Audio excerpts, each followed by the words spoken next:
코로나19라는 전염병이 우리에게 많은 두려움과 공포를 주기도 했지만 또 한편으로는 우리에게 긍정적인 측면도 가져다 준 것 같아요. 사람 사이의 관계가 얼마나 중요한 것인지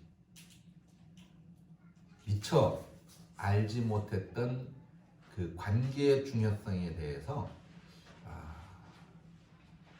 이 코로나19는 우리에게 새로운 깨달음을 주는 것 같아요. 참 전에 그냥 부딪히며 살던 그런 삶이 이제는 어려워진 그런 시점에서 참 그때의 그런 사람들과의 관계가 얼마나 정이 깊고 중요했는지를 알 수 있게 된 것 같지 않습니까? 지금은 개인 간 거리두기, 사회적 거리두기 그래가지고 어디를 가든 1.5m 이상, 2m 이상 거리를 두라고 하도 난리를 부리는데 그게 잘 실천되지 않아서 걱정들을 많이 하고 있기는 합니다만 그러나 우리가 주의하고 조심해서 나쁠 것은 없을 것 같아요. 또 그런 가운데에 많은 사람들의 인식이 그 병에 걸리는 건 괜찮은데 그죠? 치명률도 2.몇% 밖에 안 되니까 그렇게 두려워할 질병은 아닙니다. 기저질환이 있지 않은 한에는 큰 걱정은 없는데 그 병에 걸리면 나 때문에 주변의 다른 사람들, 나하고 관계되어졌던 다른 사람들이 다 피해를 보게 되니까 그래서 그게 문제다, 그게 걱정이다, 그렇게 생각하는 사람들이 많다는 것은 우리 사회가 그만큼 이기적인 그런 생각보다는 아직은 그래도 남을 생각하는 이타주의적 그런 좋은 생각들을 많이 갖고 있다라고 하는 측면에서 참 감사한 일인 것 같기도 하고 또 이렇게 그야말로 인간들이 속수무책으로 당할 수밖에 없는 이런 환경 속에서 정말 지금이야말로 우리가 하나님을 구하고 하나님을 의지하고 하나님을 만나는 것 밖에는 다른 방법이 없다라고 하는 그런 사실을 더 절실히 느끼고 깨닫게 되는 것 같아서 더 감사한 측면이 있는 것 같습니다. 그래서 오늘 우리는 본문의 말씀 중에서 있는 말씀 그대로 지금이야말로 우리가 하나님을 찾을 때가 아니냐. 하나님을 찾을 때. 코로나가 두려워서 방에만 그냥 갇혀 지내는 게 아니라 지금이야말로 그 두려움을 떨쳐내고 생명의 근원이신 하나님을 찾을 때다라고 하는 그런 생각을 가져야 될 것이라고 여겨집니다. 다행히 한국에서의 이 전염은 사실상 거의 그래도 잡아가는 것 같아요. 잡혀가는 것 같은데 지금 해외는 워낙 난리가 나지 않았습니까?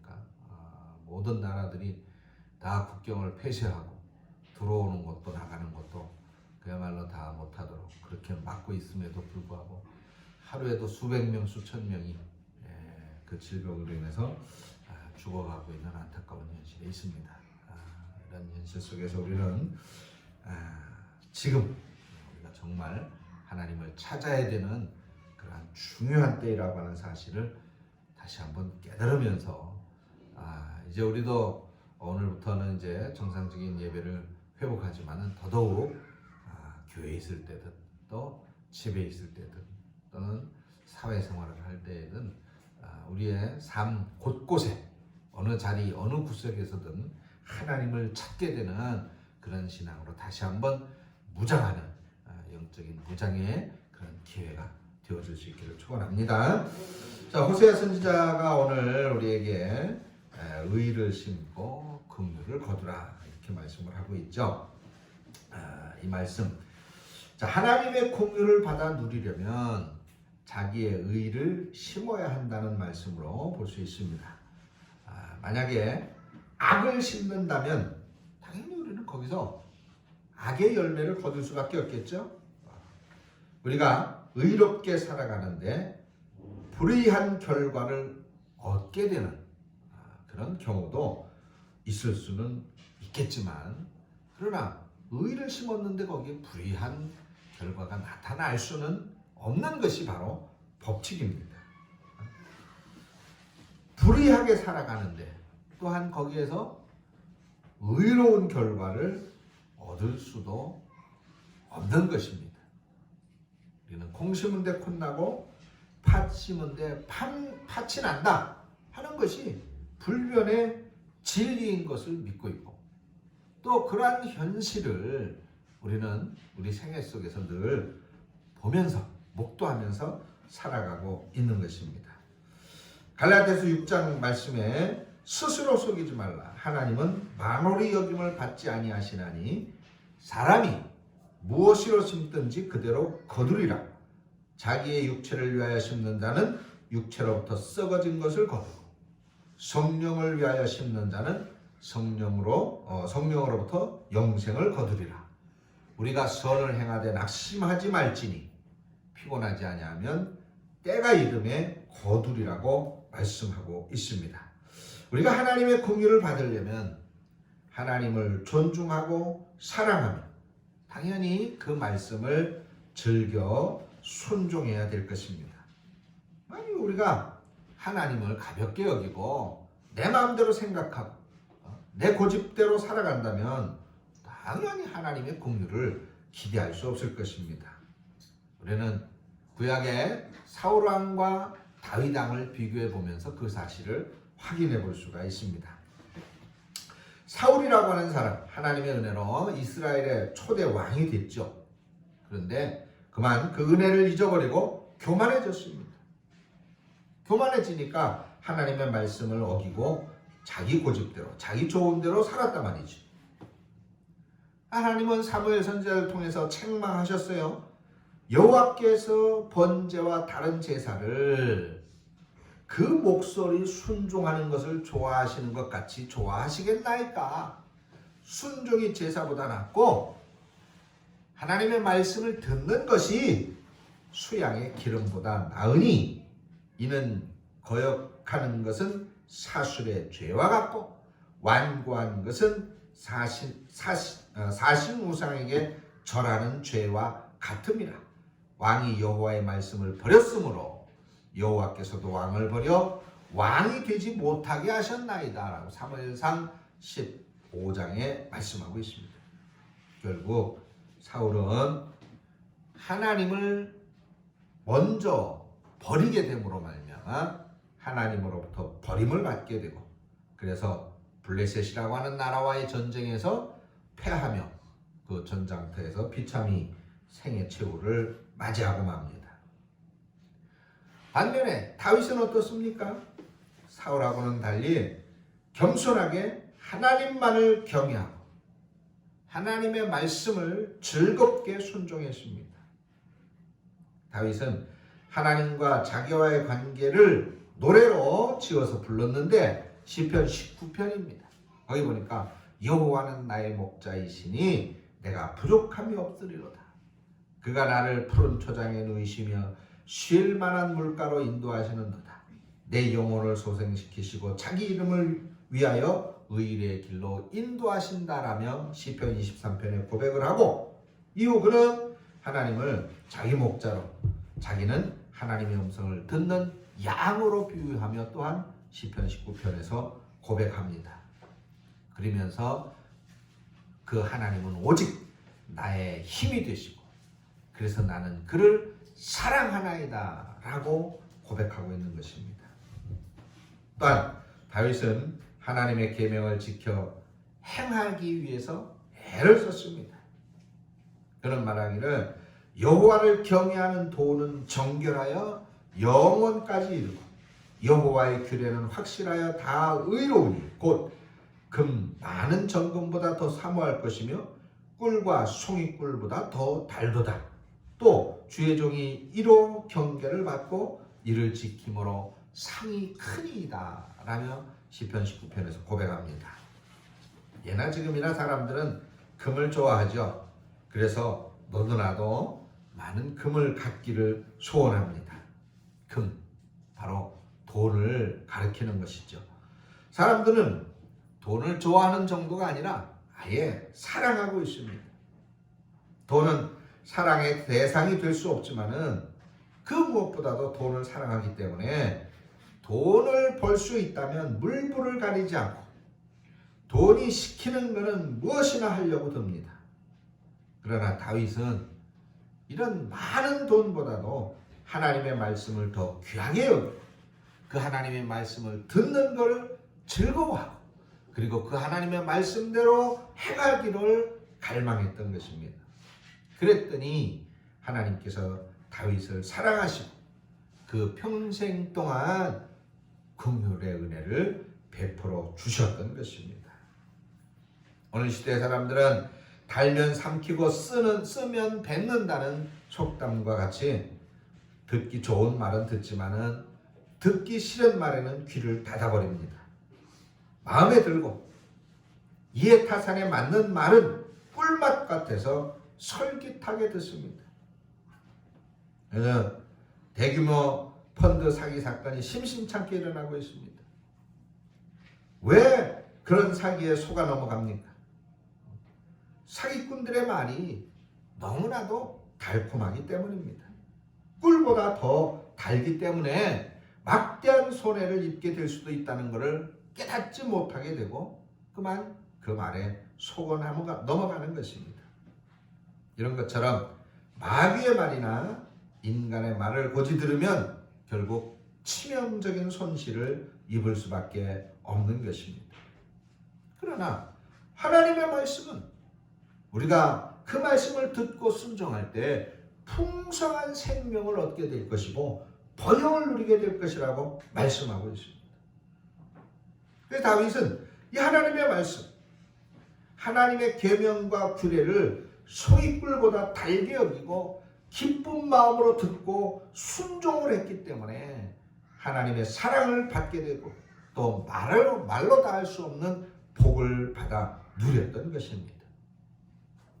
하나님께서는 불순종한 사울 왕을 버리시고 순종하는 다윗을 이처럼 왕으로 세우셨음을 우리는 잘 알고 있습니다. 오늘 호세아 선지자는 유다 백성에게 뭐라고 말합니까? 자기를 위하여 의를 심고 긍휼을 거두라고 말씀하고 있습니다. 오늘 말씀 속에 자기를 위하여 라는 이 표현이 중요해요.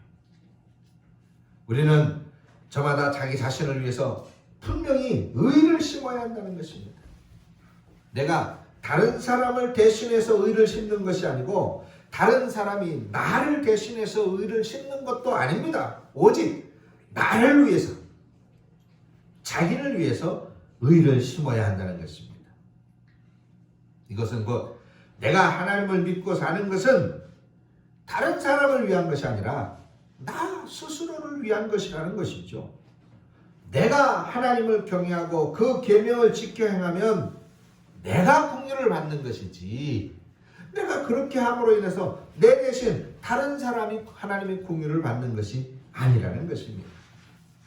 내가 주 예수 그리스도를 믿으면 내가 구원을 받는 것이지 다른 사람이 구원을 받는 것이 아닙니다. 저주도 마찬가지입니다. 내가 하나님을 거역하고 욕심을 따라 살게 되면 내가 벌을 받는 것이지 다른 사람이 벌을 받는 것이 아닙니다. 부모의 믿음으로 자식이 구원받는 건 아닙니다. 남편의 믿음으로 아내가, 아내의 믿음으로 남편이 구원받는 건 아닙니다. 각 사람이 자기 믿음으로 구원을 받습니다.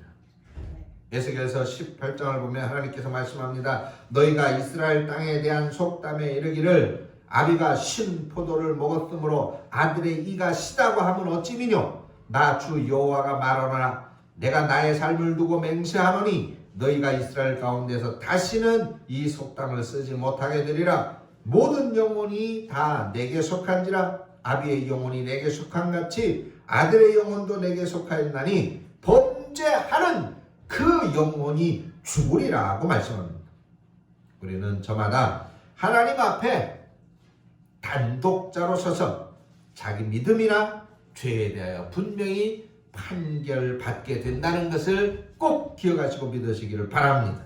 그러므로 하나님께서는 호세아 선지자를 통해서 하나님께로부터 의로운 자라는 인정을 받고 긍휼을 받기 위한 길을 우리에게 알려주고 계십니다.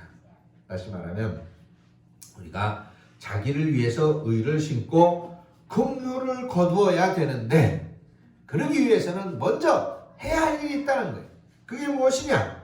먼저 오늘 말씀해 보니까 땅을 기경하라. 너희 묵은 땅을 기경하라는 겁니다. 농촌에 가보면 지금 한참 이제 농사를 짓기 위해 땅을 가를 때죠. 그리고 이제 모종을 하고 싹을 틔우는 그런 시기입니다. 그런데 간혹 보면 묵혀둔 땅이 있죠. 묵혀둔 땅. 농사를 짓지 않고 그냥 내버려둔 땅입니다. 그런 땅을 보면 잡초와 잡목이 무성하거나 황무지처럼 그렇게 버려져 있습니다. 이 묵은 땅은 회개하지 않은 완악한 마음 상태를 가리키는 것입니다. 많은 사람들이 밟고 다녀서 돌바닥처럼 굳게 다져진 땅에는 아무리 많은 씨앗을 뿌려도 소용이 없습니다. 그래서 씨를 뿌리기 전에 그 묵은 땅을 뒤집고 갈아서 잡초 뿌리를 제거하고 잡목들을 없애버리고 뿌리를 뽑아내고 돌멩이들을 골라내야 되는 것입니다. 그러니까 우리 마음에 뿌리를 내리고 있는 그런 의심과 불신앙, 원망과 미움, 세상을 사랑하는 마음, 나태와 타성에 젖은 생활태도, 교만, 하나님 외에 갖는 두려움, 이런 것들을 내버려야 됩니다. 뽑아내야 되는 것이죠. 호세아 선지자는 왜 묵은 땅을 기경해야 되는지에 대해서 이렇게 말씀했습니다. 지금이 바로 여호와를 찾을 때이기 때문이라는 겁니다. 이 묵은 땅은 우리의 마음을 가리키는 거라고 그랬잖아요. 우리가 하나님을 찾아 만나려면 먼저 묵은 땅을 기경하듯이 갈아엎듯이 회개를 통해서 겸손하고 부드러운 마음을 가져야 한다는 것입니다. 교만하고 완고한 마음으로는 절대로 하나님을 만날 수 없는 것입니다. 그러면 왜 우리가 지금 하나님을 만나야 됩니까? 오늘 호세아 선지자는 하나님의 긍휼을 받기 위해서라고 말씀합니다. 자, 아까도 말씀을 드렸습니다. 하나님께서는 우리 인생의 생사화복을 주관하시는 절대자입니다. 하나님의 긍휼을 입지 못하면 아무리 우리가 수고하고 애쓸지라도 피곤하고 불행한 인생을 살 수밖에 없는 것입니다.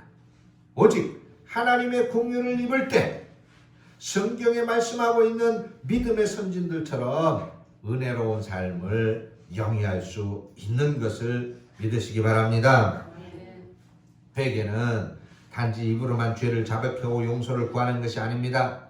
세상 속에 빼앗겨져 버리는 우리들의 마음을, 우리들의 생각을 바로잡고 고치고 죄악에 오염되어진 말과 행동을 바꿔야 되는 것입니다. 그리고 이 회개는 한 번으로 끝나는 것이 아니 매일매일 계속되어져야 됩니다. 그래서 우리 그리스도인들의 가슴에는 늘 회개의 눈물이 흐르고 있어야 된다는 말이에요. 사도 바울은 이렇게 말했습니다.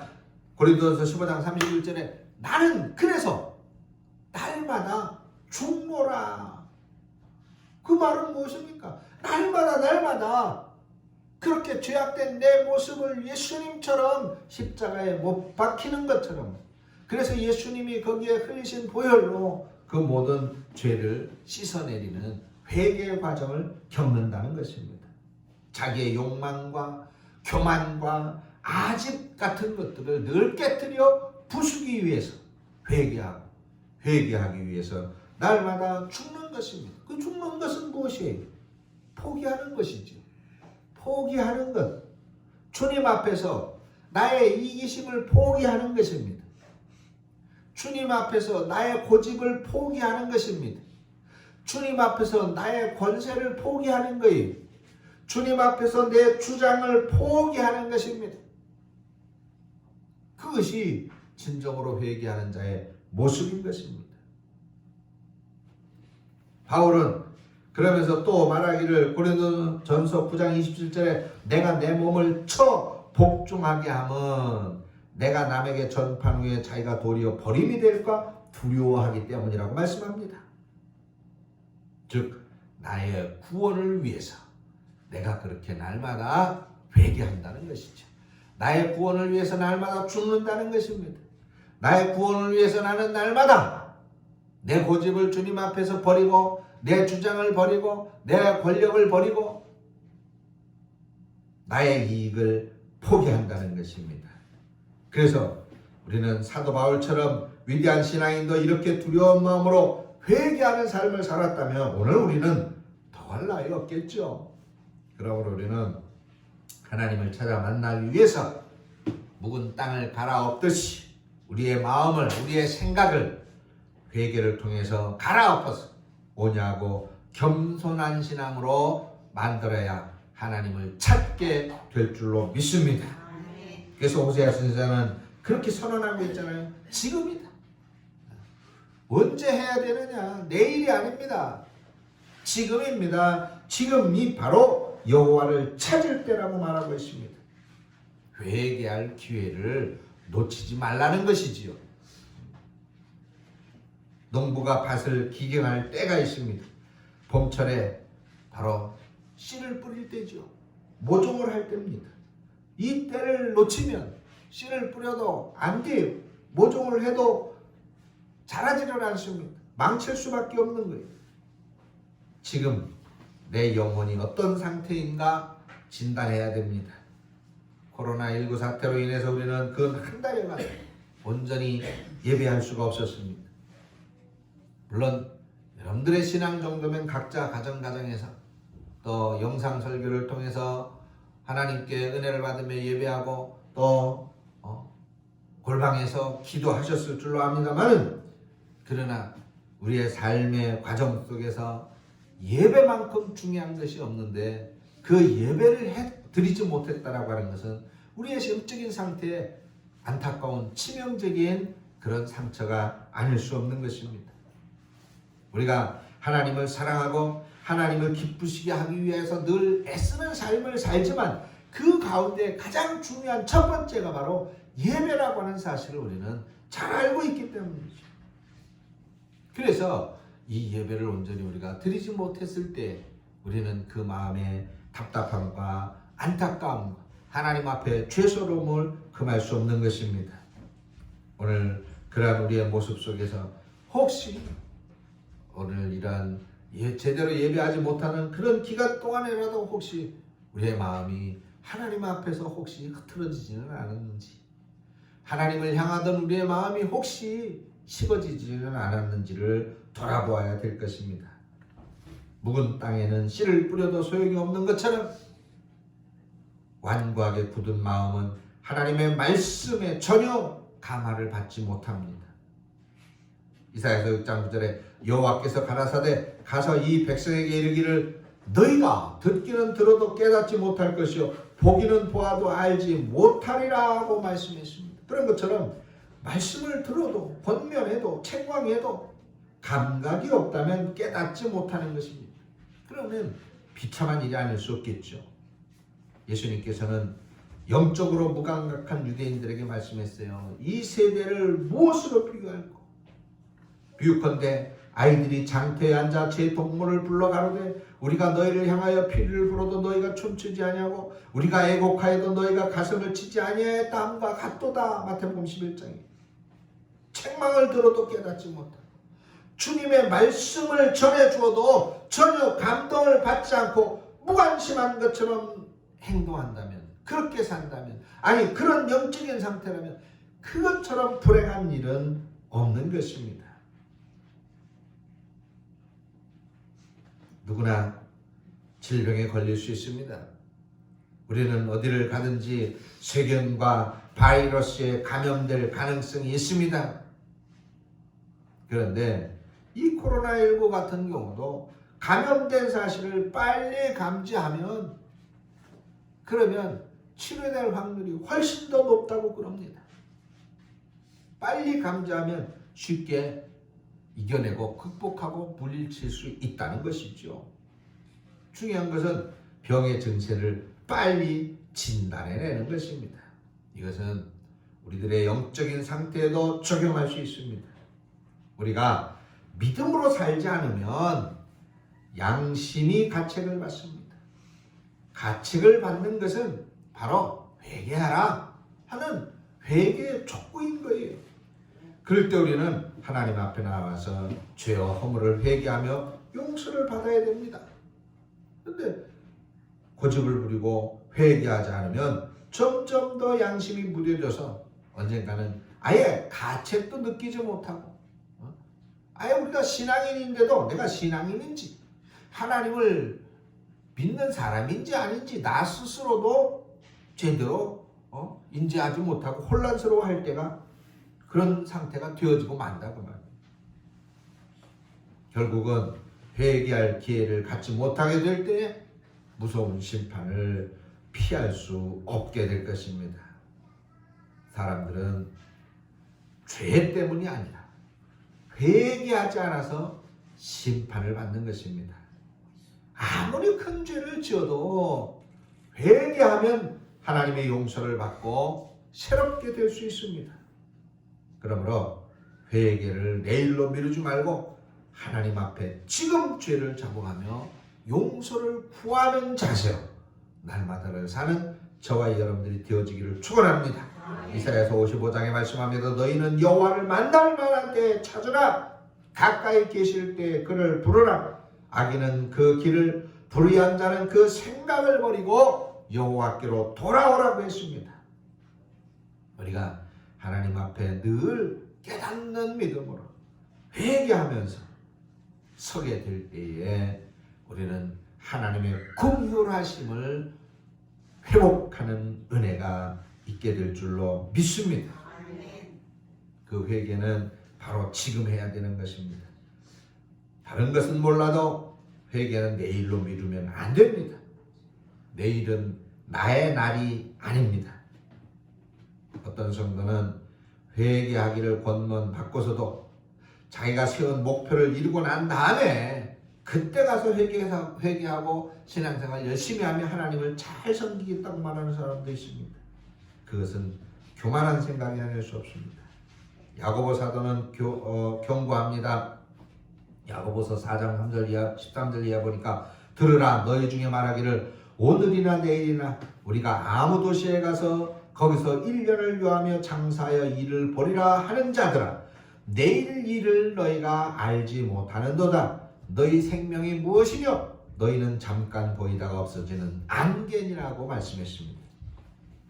그러므로 우리는 바로 지금이 회개하여 하나님을 찾을 때이고 바로 하나님을 찾음으로써 하나님의 긍휼을 입을 때라는 사실을 믿으시기를 축원합니다. 마지막으로 호세아서 말씀합니다. 마침내 여호와께서 임하사 의를 빛처럼 너희에게 내리시리라 그랬습니다. 묵은 땅을 기경하고 의의 씨앗을 뿌리면 하나님께서 임하셔서 긍휼을 베풀어 주시되 의를 빛처럼 내려주실 것이다. 이사야서 55장 말씀합니다. 6절 이하 너희는 여호와를 만날 만한 때에 찾으라. 가까이 계실 때에 그를 부르라. 악인은 그 길을 불의한 자는 그 생각을 버리고 여호와께로 돌아오라. 그리하면 그가 긍휼히 여기시리라. 우리가 하나님께로 나오라. 그가 널리 용서하시리라고 했습니다. 회개할 때 하나님께서는 우리를 불쌍히 여기시고 용서해 주시는 것입니다. 우리의 모든 잘못을 용서하시되 기억조차 하지 않으신다는 겁니다. 또한 하나님의 자녀의 신분을 회복시켜 주시고 우리 마음의 은혜와 평강을 부어 주신다는 것입니다. 여러분, 우리는 예수님께서 들려주신 탕자의 이야기를 잘 알죠? 우리가 회개하고 돌아올 때 하나님께서 얼마나 기뻐하시고 파격적인 은혜를 내려주시는가 알려주는 비유입니다. 이 이야기에 나오는 아버지는 하나님을 의미하는 것이고 돌아온 아들은 회개하고 하나님께 돌아온 성도들을 가리킵니다. 아버지가 아들이 돌아왔을 때 꾸짖지 않고 모든 잘못을 불문에 붙이고 환대해 준 것처럼 하나님께서는 회개하고 돌아온 사람을 벌하거나 외면치 아니하시고 기쁨으로 받아주시며 죄를 용서해 주시고 구원의 은혜를 풍성히 베풀어 주시는 것입니다. 그러므로 우리가 하나님 앞에 늘 회개의 마음으로 서는 것, 그만큼 중요한 것이고, 그것이야말로 우리가 사는 것이고, 그것이야말로 우리 복의 지름길인 것을 오늘 분명히 말씀하고 있습니다. 오늘 본문에서도 그랬잖아요. 마침내 여호와께서 임하사 의를 비처럼 너희에게 내리시리라 그랬어요. 내리시리라. 어젯밤에 그리고 오늘 새벽에 약간의 비가 내렸죠. 지금 그 비가 얼마나 중요하고 좋은 비인지 모릅니다. 우리 권문사님 지금 잔뜩 농사를 해놓으셨는데 물을 줘야 되는데 이게 비가 와가지고 그것도 물을 안 줘도 되잖아요. 그만큼 씨앗들에게, 새싹들에게 물은 생명입니다. 비는 생명이 은혜입니다. 축복입니다. 풍성한 복이다 그 말이죠. 하나님께서 그 풍성한 복을, 그 은혜를 풍성히 내려주시리라고 약속하고 있습니다. 그것이 바로 회개하며 하나님 앞에 서는, 하나님을 찾는 성도들에게 약속해 주시는 하나님의 복인 것입니다. 사랑하는 성도 여러분, 기독교 신앙은 처음부터 마지막까지 하나님의 은혜와 도우심을 힘입어서 그 힘으로 우리의 삶을 영위해 나가는 것입니다. 믿음이 어릴수록 자기의 힘과 노력을 내세움으로 인해서 실패하지만은 성숙한 성도들은 자기를 부인하고 오직 주님만을 의지함으로써 영적인 싸움에서 승리를 거두는 것입니다. 예수님께서 말씀하십니다. 할 수 있거든이 무슨 말이냐? 믿는 자에게는 능치 못할 일이 없다고 말씀했습니다. 우리는 이 어려운 시기에 어떤 것도 두려워하여 숨는 것이 아니라 이제는 전적으로 주님을 믿고 나가므로 능치 못할 일이 없는 신앙의 승리자들이 되어져야 될 것입니다. 사랑하는 성도 여러분, 너희가 자기를 위하여 의를 심고 긍휼을 거두리라. 지금이 곧 여호와를 찾을 때니 너희 묵은 땅을 기경하라. 마침내 여호와께서 임하사 의를 빛처럼 너희에게 내리시리라고 하는 이 호세아 선지자의 권고를 마음 깊이 새기고 순종해서 묵은 땅을 기경하고 씨를 뿌리듯이 회개를 통하여 마음을 순화시키고 또한 겸비하게 만들어서 하나님의 말씀을 순종하여 예배에 적극적으로 참여하여 하나님 앞에 영광 돌리는 삶을 살아가기를 바랍니다. 그랬을 때에 여러분들은 의를 심고 긍휼을 거두게 되는 하나님의 복을 경험하시게 될 것이고, 과연 의를 빛처럼 내려주셔서 의의 열매를 풍성히 맺는 성도가 되어질 줄로 믿습니다. 여러분들이 이 전염병의 위기 속에서도 오직 믿음을 지키고 예배를 사수하여 하나님으로부터 이 의의 열매로 풍성한 생명의 복을 받는 성도들이 되어지시기를 살아계신 우리 주 예수 그리스도의 이름으로 축원드립니다. 기도하겠습니다. 살아계셔서 역사하시는 하나님, 오늘도 우리 하나님 앞에 믿음을 가지고 달려나왔습니다.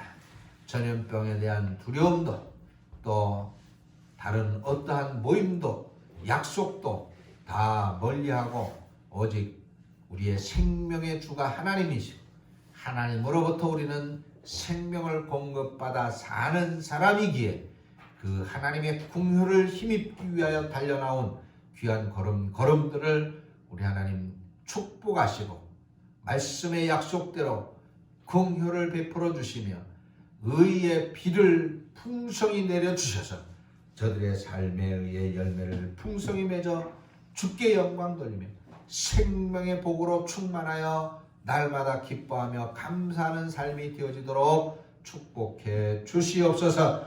예수님의 이름으로 기도합니다. 아멘.